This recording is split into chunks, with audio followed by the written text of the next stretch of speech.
오늘은 골로새서 강해 18번째 시간으로 마지막 시간입니다.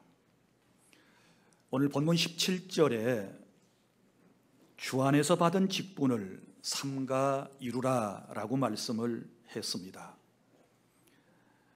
예수님을 믿는 저와 여러분은 모두가 성도가 되었고, 또 특별히 교회 공동체 안에서 여러 가지 직분들을 가지고 있습니다. 그 직분들을 통해서 하나님께 영광을 돌려드려야 하는데, 우리 각자에게 주신 직분을 어떻게 감당할 것인가, 이 말씀을 드리겠습니다. 첫째는 15절 말씀, 자신의 것을 주님께 드리시기 바랍니다. 15절 다 함께 시작. 라오디게아에 있는 형제들과 눈바와 그 여자의 집에 있는 교회에 문안하고. 아멘.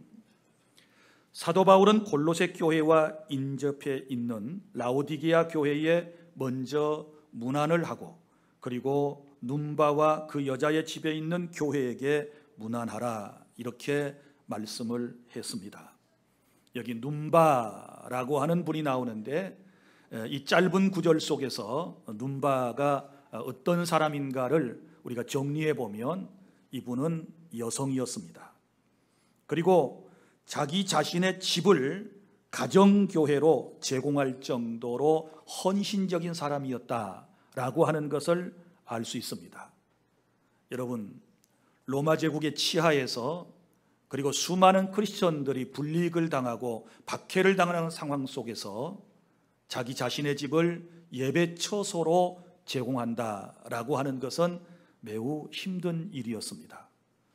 그러나 그럼에도 불구하고 자신의 집을 예배의 처소, 지금으로 말하면 개척교회 장소로 제공을 한 것을 보면 그의 믿음이 컸다라고 하는 것을 알 수 있습니다. 그는 여성으로서 매우 확실한 큰 믿음을 가진 사람이었다라고 하는 것을 알 수 있고, 또 그리고 교회 공동체 회원 전체가 모이려면 작은 집에서는 안 되겠지요. 꽤 넓은 집이었을 거로 생각이 되는데, 큰 집을 소유하려면 많은 재산이 있어야 할 것이 아니겠습니까? 그러니까 재산도 꽤나 넉넉했던 분인 것을 우리가 알 수 있습니다.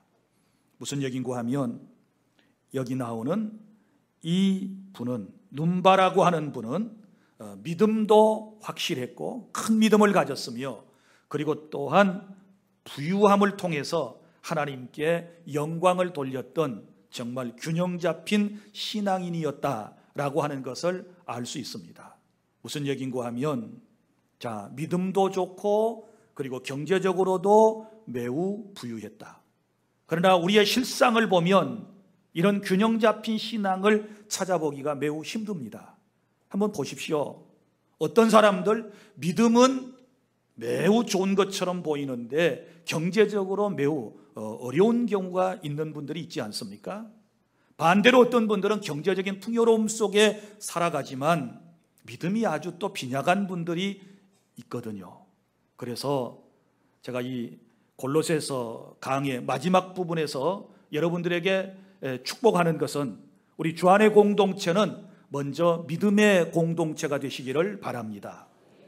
그리고 또한 물질의 부유한 복도 받으실 수 있기를 바랍니다.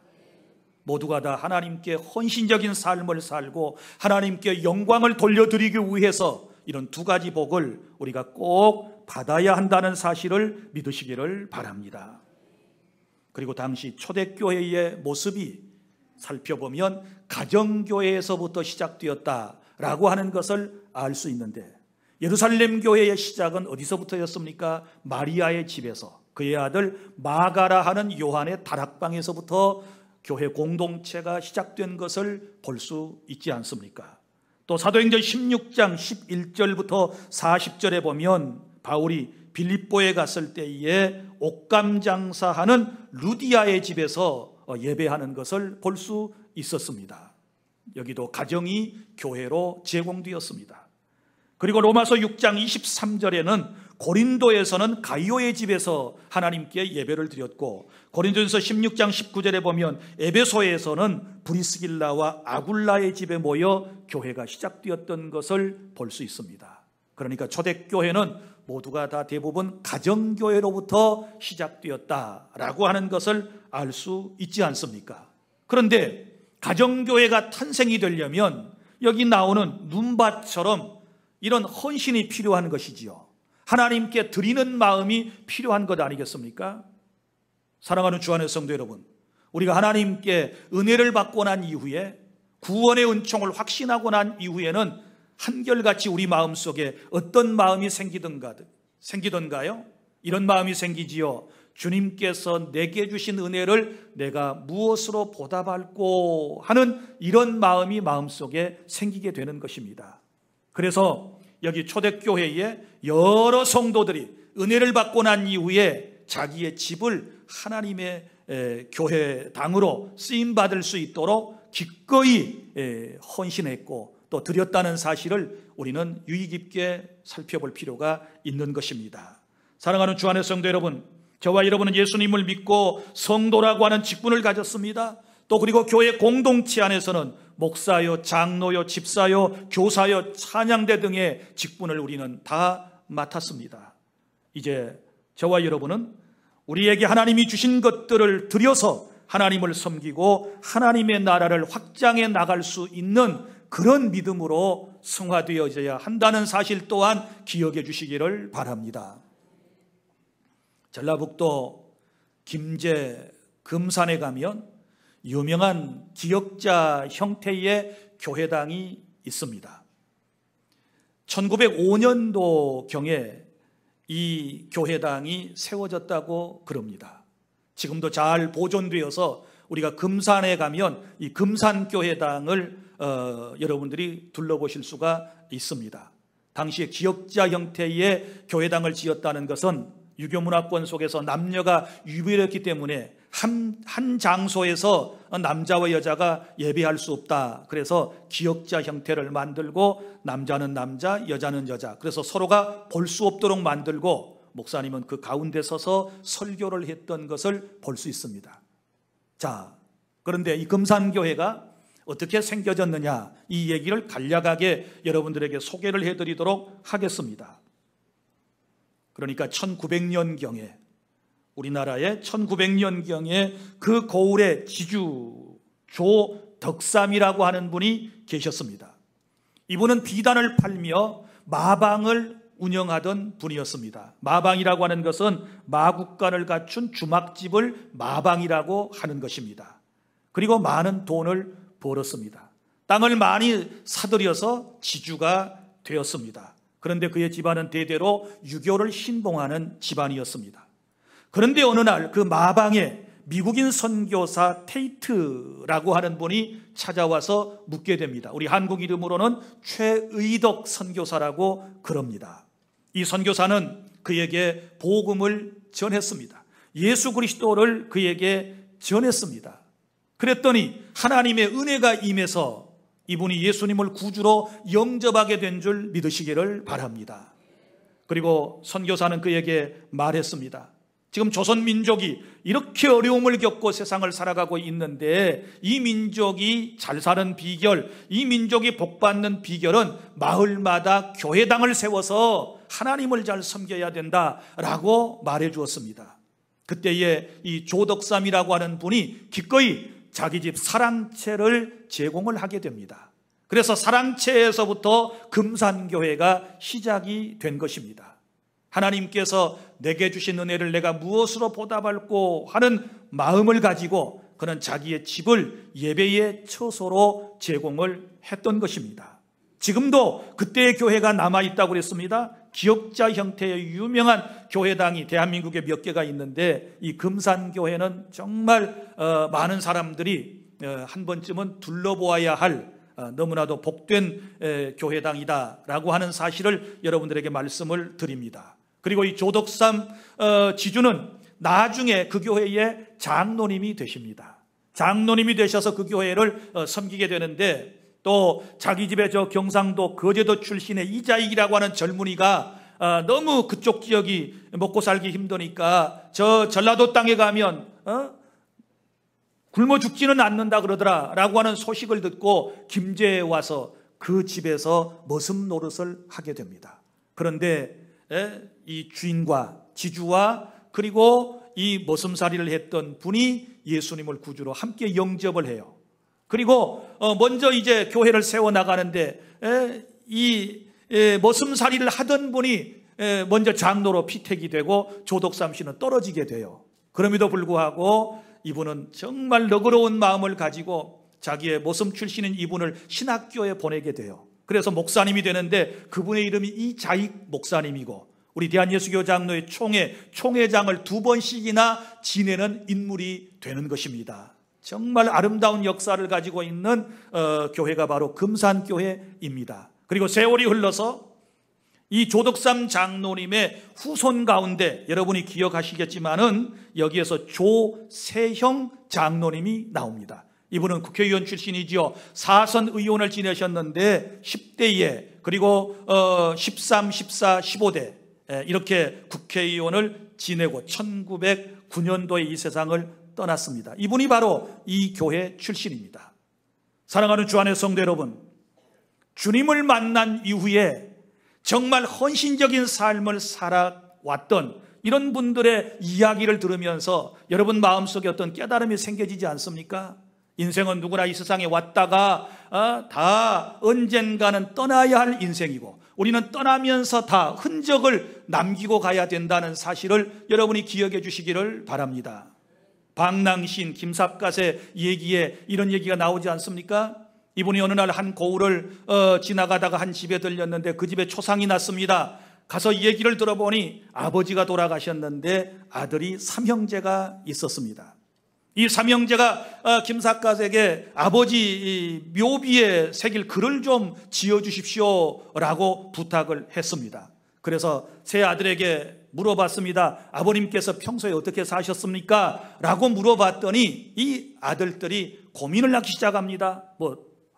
좋은 일을 한 적은 없습니까? 마을에 뭐라도 이렇게 헌신적으로 해놓은 것이 있습니까? 라고 물었지만 이 세 아들의 머릿속에는 아버지가 그저 열심히 일해서 돈 많이 벌고 늘 자기 자신의 건강을 위해서 좋다는 것 다 사드시고 그렇게 맛있게 드시고 그리고 열심히 사시다가 죽은 기억밖에 안 나는 거예요. 그래서 세 아들이 전부 이제 우리 아버지 열심히 일하고 그리고 좋은 건 열심히 드시다가 세상을 떠났습니다. 그러니까 김삿갓이 붓을 딱 들고 먹다 살다 죽다 이렇게 써서 줬답니다.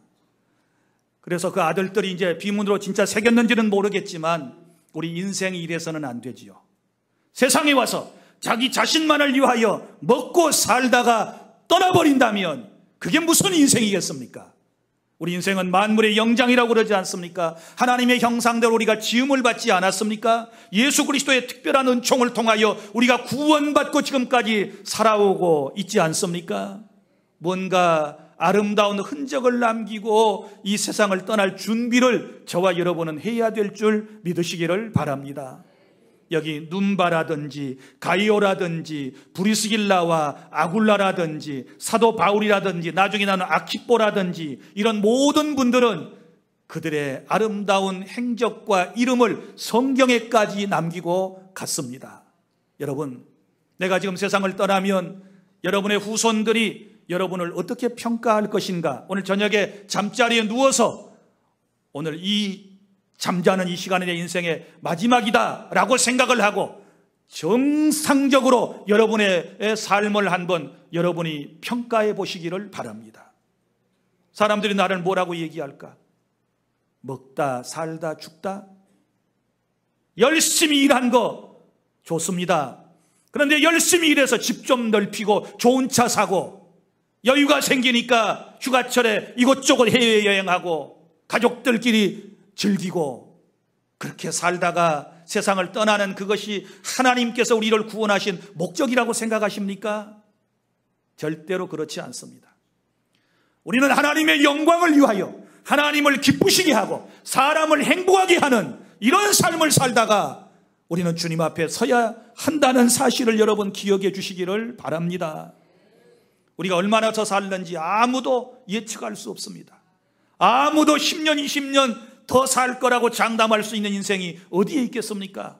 때가 되면 세상에 하던 일을 우리는 마무리도 못하고 떠나야 할 인생임을 기억하고, 여러분, 주님께서 우리에게 주신 성도의 직분, 교회 안에서 주신 여러 직분을 잘 감당하기 위해서 정말 헌신적인 내 삶에 있는 가장 소중한 것을, 가장 귀한 것을 하나님께 드리고 떠날 줄 아는 이런 지혜로움이 이 말씀을 들을 때 여러분 마음속에 생겨날 수 있기를 바랍니다.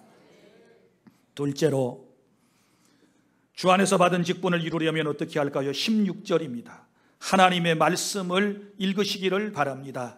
16절 다 함께 시작. 이 편지를 너희에게서 읽은 후에 라오디게아인의 교회에서도 읽게 하고 또 라오디게아로부터 오는 편지를 너희도 읽으라. 아멘. 읽으라고 하는 말이 몇 번 나옵니까? 3번 나옵니다. 제가 좀 상세하게 설명을 드리겠습니다. 자, 먼저 이 편지를 그랬는데, 이 편지는 어떤 편지일까요? 바로 골로새서를 말합니다.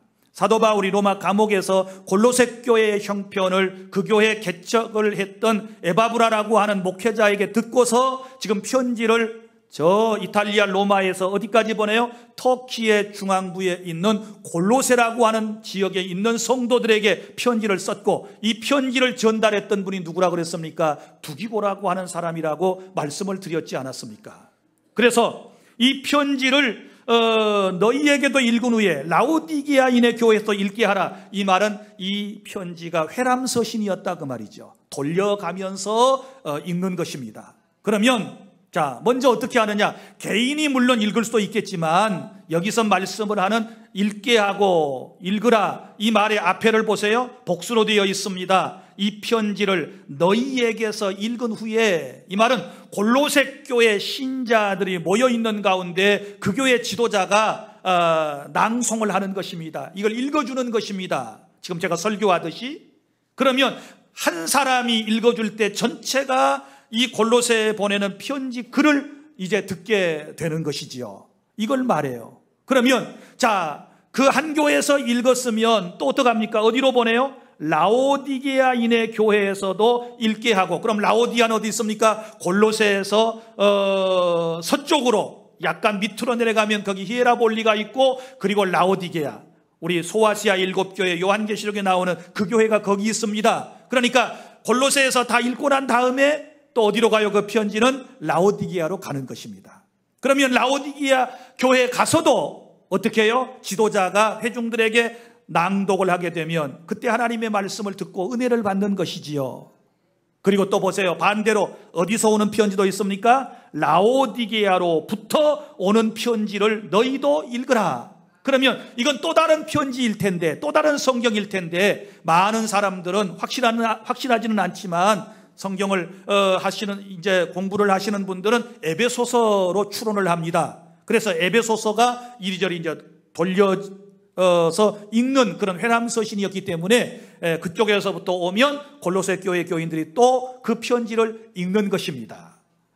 자, 이런 목적이 있는 거예요. 그러니까 한 사람이 읽는 것으로 족하는 것이 아니고, 한 교회만 말씀을 듣고 읽는 것으로 족한 것이 아니고, 모든 사람이 읽고 들어야 할 하나님의 말씀이다 라고 하는 것을 우리에게 말씀을 주고 있는 것입니다. 사랑하는 성도 여러분, 그리고 이 성령의 감동으로 기록된 하나님의 말씀은 또 다른 사람들이 필사를 해서 이것을 이제 읽게 되었던 것이죠. 그래서 원본 편지는 하나이고, 그것을 이제 또 성령의 감동을 받은 또 다른 분들이 그것을 그대로 베껴서 쓰는 거예요. 이걸 사본이라고 그래요. 카피본. 이걸 필사본이라고 그러는 것입니다. 그리고 또 그것을 여러 사람이 이제 읽게 되는 것입니다. 여러분, 오늘날 생각해 보면 저와 여러분이 지금 성경을 대할 때 얼마나 감사한 마음을 가지고 있는지 한번 생각을 해볼 필요가 있습니다. 이때는요, 성경이 정말 귀하던 시대예요. 그런데 우리는 지금 어때요? 많은 성경을 가지고 있어요. 집에 한두 권씩은 다 있을 거라고 생각을 해요. 감사하시기를 바랍니다. 성경을 대할 때 감사해야 돼요. 옛날에 인쇄술이 발달되지 않았기 때문에 개인의 이 성경을 소장할 수가 없었어요. 우리처럼 돌려가면서 읽는 거예요. 그래서 중세시대까지도 이 금속 활자가 발명되지 못했기 때문에 대부분 사람들이 기록을 해서 사본들을 만들어서 성경을 소장하게 됐는데, 정말 성경이 너무너무 소중했던 거예요. 중세시대에 성경 한 권의 값이 얼마였느냐? 작은 농장을 하나 팔아야 살 만큼의 가치가 있었대요. 그건 그만큼 돈을 가져도 못 사요. 희귀성 때문에. 그러다가 이 성경이 이제 독일 사람, 여러분이 잘 아는 요하네스 구텐베르그라고 하는 사람에 의해서 이제 그 활자로, 금속 활자로 이제 구텐베르그가 금속 활자를 이제 발명을 해가지고 대량으로 성경을 찍어내면서부터 이 성경이 이제 독일 전역에 그리고 전 세계적으로 퍼져나가는 거예요. 만약에 이때에 1444년 이때에 인쇄술이, 금속 활자 인쇄술이 이게 나오지 않았다면 여러분 종교개혁은 있을 수 없는 거예요. 1517년도에 루터가 성경으로 돌아가자 종교개혁을 일으켰는데 이미 대량으로 찍어낸 성경들을 사람들이 그래도 어느 정도 가지고 있었기 때문에 종교개혁이 가능했던 거예요. 그래서 인류 역사 가운데 가장 위대한 사건 중에 하나가 바로 1440년에 요하네스 구텐베르그가 발명한 금속 활자 인쇄술이라고 말을 하는 것입니다. 지금 우리는 그 덕을 보고 있는 것입니다. 그런데 이 구텐베르그라고 하는 사람이 어느 날 기도를 했답니다. 하나님, 이 성경 말씀을 많은 사람들이 보면 좋겠는데 이게 소수의 몇 사람만 가지고 있으니 하나님 제게 지혜를 주십시오. 그리고 기도를 했더니 하나님께서 그에게 이 금속 활자 인쇄술, 그 활자를 만드는 이런 것들을 보여주셨대요. 그래서 그대로 이걸 만들어냈다는 그런 이야기가 기록된 것을 보았습니다. 그때부터 우리는 이런 놀라운 혜택을 지금 받고 있는 것입니다. 사랑하는 주 안의 성도 여러분, 우리가 하나님의 말씀을 소중하게 여겨야 될 줄로 믿습니다. 이때 당시를 생각하고 중세를 생각하면서 우리는 지금 말씀이 내 앞에, 내 옆에 있는 것에 대하여 감사하실 수 있기를 바랍니다. 우리가 성도의 직분을 잘 감당하려면 성경을 읽는 수밖에 없어요. 하나님의 말씀을 가까이 해야 되는 줄로 믿으시기를 바랍니다. 제가 여러분에게 질문을 하겠습니다. 여러분 정직하게 여러분의 속으로 대답을 해 주십시오. 우리 교회의 중직자 여러분, 장로님들, 그리고 또 권사님들, 안수집사님들, 집사님들, 교사, 찬양대 여러분 일생 가운데 성경을 지금까지 정독을 몇 번 하셨습니까? 솔직하게 여러분의 마음속에서 대답을 해 보십시오. 몇 번을 정확하게 여러분이 성경을 읽으셨는지, 그리고 늘 말씀을 가까이 놓고 여러분이 읽고 계시는지를 한번 여러분이 생각해 보시기를 바랍니다. 이렇게도 소중한 하나님의 말씀, 여러분 갖고 싶어도 소유할 수 없었던 이 말씀을 우리는 지금 몇 권씩의 성경을 가지고 있으면서도 읽지 않는다면 우리의 신앙은 올바로 설 수가 없는 것입니다. 우리의 신앙은 말씀 위에 기초를 세워야 되는 줄로 믿으시기를 바랍니다. 말씀 위에 세우지 않는 감정 위에 세운 교회는, 그런 신앙은 그냥 무너져버리게 되는 것입니다. 그래서 말씀을 항상 여러분이 읽도록 하고 지금부터 결심하세요. 열심히 나는 성경을 읽으리라. 그리고 주님이 주신 말씀을 내 마음에 받고 내 영혼이 살찌움을 받고 건강한 크리스천이 되리라. 이런 각오를 가지고 성경을 대해 주시기를 바랍니다. 그 다음에 세 번째, 17절부터 18절까지 말씀은 주 안에서 받은 직분을 이루려면 어떻게 해야 될까요? 직분의 소중성을 알고 끝까지 잘 감당하시기를 바랍니다. 자, 17절 다 함께 시작. 아키뽀에게 이르기를 주 안에서 받은 직분을 삼가 이루라고 하라. 아멘. 자, 여기 먼저 아키뽀라고 하는 사람이 나옵니다. 이 사람에 대한 얘기는 여러 곳에 그렇게 많이 나오지 않습니다. 이분에 대한 연구를 하시려면 우리가 빌레몬서 1장 1절부터 2절까지 말씀을 살펴볼 필요가 있는데, 거기 보면 사도 바울은 아키뽀를 어떻게 말했느냐? 함께 병사된 자요. 옛날 성경에는 군사된 자요 그랬는데 지금은 함께 병사된 자요 이렇게 얘기를 했고, 자, 이 사람은 이제 출원하기를 빌레몬의 아들이고 그 어머니는 암비야라고 우리는 생각할 수 있습니다. 그는 골로새 교회에서 설립자 에바브라의 후임자로 골로새 교회를 이끌어 나갔던 지도자였다라고 하는 것도 우리가 알 수 있는 것이지요. 그러니까 골로새 교회는 개척한 사람이 누구예요? 에바브라. 그리고 에바브라의 뒤를 이어서 그 교회를 이끌어 나가는 사람이 바로 아키뽀이다라고 하는 것입니다. 그런데 자, 사도 바울이 이 아키뽀에게, 교회 지도자에게 딱 들려주는 말이 있습니다. 그게 뭐냐 그러면 주 안에서 받은 직분을 삼가 이루라. 자, 이 직분의 출처에 대해서 먼저 설명을 하고 있습니다. 주 안에서 받았다는 말은 주님께로부터 받은 직분, 그런 뜻이에요. 믿습니까? 교회 안의 직분은 주님께로부터 받았다는 사실을 믿으시기를 바랍니다. 이 사실을 생각하면 너무너무 감사한 거예요. 내가 못난 부분도 있고 내가 부족한 부분도 있지만, 그러나 그럼에도 불구하고 나는 이 목사직이 하나님께로부터 왔다는 사실을 믿기 때문에 말씀을 전할 때는 제가 비록 여러 가지로 부족하지만 담대할 수 있어요. 믿습니까? 왜? 주님께로부터 온 직분이기 때문에. 여러분에게도 있는 직분이 마찬가지예요. 다 주님께서 여러분을 직분자로 세우셨음을 믿으시기를 바랍니다. 그러면 이 직분을 어떻게 감당합니까? 삼가 이루라. 삼가라고 하는 말은 유의해라, 조심해라 라고 하는 뜻이 있고, 이루라 라고 하는 원문의 뜻은 채우라, 그 말이에요. 채우라, 가득 채워라, 이것을 이루라 라고 하는 말로 번역을 했습니다. 그러니까 무슨 얘기인가 하면 직분을 여러분이 늘 조심하면서 유의하면서 어떻게 감당해야 돼요? 주님이 원하시는 분량에 도달할 때까지, 도달할 만큼, 주님이 충족해 하실 만큼 그렇게 직분을 잘 감당해야 될 줄로 믿습니다. 그건 이렇게 생각해요. 이 정도 하면 뭐 많이 하는 것이지. 글쎄요, 주님이 보실 때 그래, 충족하다, 합당하다 이렇게 평가해 주실까요? 착각에 빠져서는 안 됩니다. 사랑하는 주 안의 성도 여러분, 직분에 대한 소명의식을 가지고 주님의 뜻을 잘 분별하여 하나님의 기대에 부응하도록 자신의 직분에 최선을 다해 주시기를 바랍니다. 이게 바로 아키뽀에게 주신 말씀이고 저와 여러분에게 주신 말씀입니다. 그런데 우리는 어때요? 주 안에서 받은 직분을 너무 쉽게 내팽개쳐 버립니다. 소중한 줄 모르고, 직분을 받아도 감사한 줄도 모르고. 여러분, 그래도 여러분에게 있는 그 직분 때문에 믿음을 지탱해 나가고 그나마 여러분이 거룩하게 살아가고 있다는 사실을 기억하시기를 바랍니다. 만약에 제가 목사의 직분을 안 맡았다면, 여러분이 장로의 직분, 권사의 직분, 안수집사 혹은 서리집사, 교회 안에 여러 가지 직분이 없다 그러면 굉장히 그 사람은 또 자유롭게 생각을 해요. 그리고는 자기 마음대로 살려고 그래요.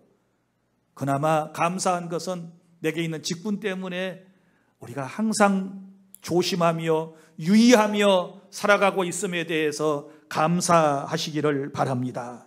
그 다음에 나오는 두 번째 인물이 있습니다. 직분의 소중성을 알고 끝까지 사명을 잘 감당한 사도 바울이 나옵니다. 자, 18절 시작. 나 바울은 친필로 문안하노니 내가 매인 것을 생각하라. 은혜가 너희에게 있을지어다. 아멘.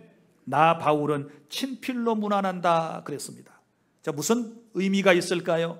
지금 사도 바울이 이 골로새서를 쓰고 있는, 이 편지를 쓰고 있는 곳이 어디입니까? 로마의 감옥입니다. 감옥이 밝았겠어요? 침침했겠지요. 그런데다가 사도 바울은 안질등에 걸려가지고 눈병이 있어가지고 시력이 매우 좋지를 못했습니다.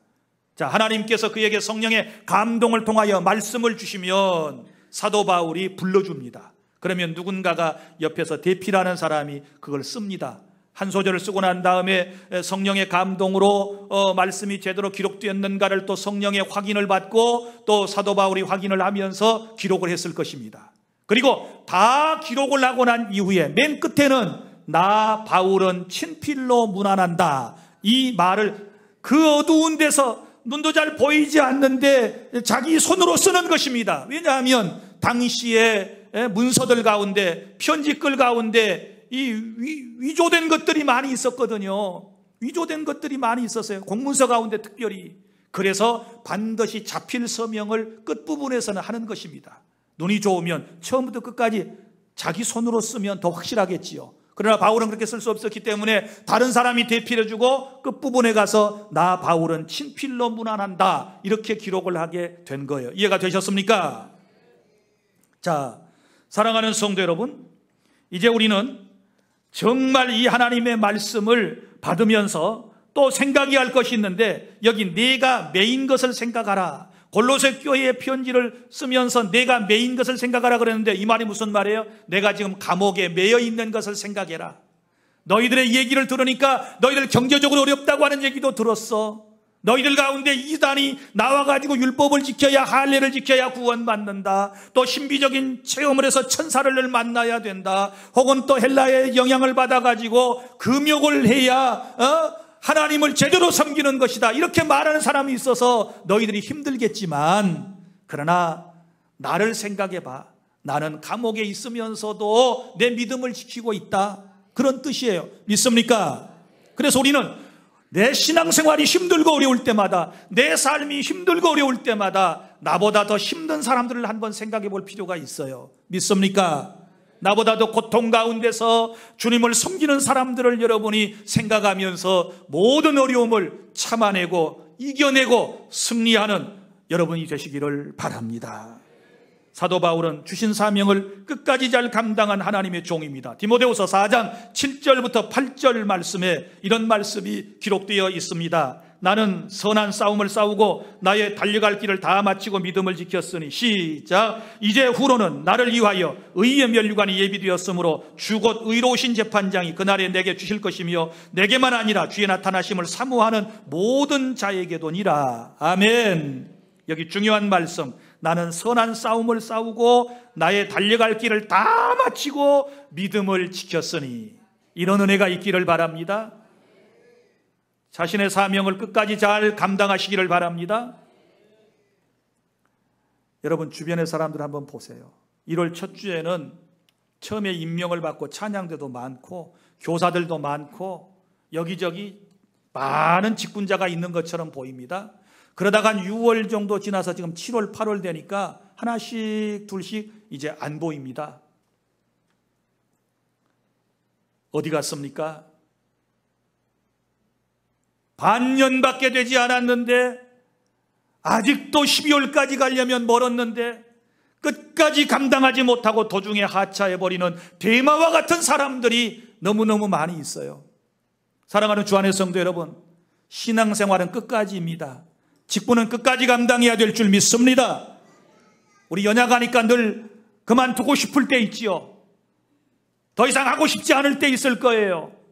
그러나 그럼에도 불구하고 우리는 주님 오실 때까지 하나님의 은혜를 구하고 성령께서 주시는 능력을 가지고 끝까지 잘 감당하는 우리가 될 수 있기를 바랍니다. 자, 이제 바울은 이 편지를 읽는 사람들에게 간단한 축복으로 글을 마칩니다. 저도 이제 이 골로새서 마지막 강해를 마치면서 똑같은 말씀으로 여러분을 축복하기를 원합니다. 은혜가 너희에게 있을지어다. 아멘. 지금까지 이 골로새서 강해를 듣는 여러분 모두에게 은혜가 넘치기를 바랍니다. 오늘 말씀을 여러분이 기억해 주십시오. 자신의 것을 주님께 드리며 주님을 섬겼던 사람들을 기억해 주십시오. 그리고 하나님의 말씀을 사랑하고 사모하고 여러분 읽고 듣고 받는 그런 은혜가 있기를 바랍니다. 그리고 내게 주신 직분의 소중함을 깨닫고 끝까지 사명을 잘 감당하는 여러분들에게 하나님의 은혜가 영원히 함께 하시기를 축복합니다. 기도하겠습니다.